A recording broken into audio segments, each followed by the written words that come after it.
تمام چیزیں جو آسمانوں اور زمین میں ہیں اللہ کی پاکی بیان کرتی ہیں۔ اسی کی سلطنت ہے اور اسی کی تعریف ہے، اور وہ ہر چیز پر قادر ہے۔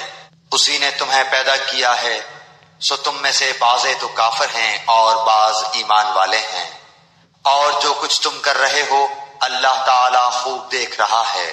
اسی نے آسمانوں کو اور زمین کو عدل و حکمت سے پیدا کیا۔ اسی نے تمہاری صورتیں بنائی اور بہت اچھی بنائی، اور اسی کی طرف لوٹنا ہے۔ وہ آسمان و زمین کی ہر چیز کا علم رکھتا ہے، اور جو کچھ تم چھپاؤ اور ظاہر کرو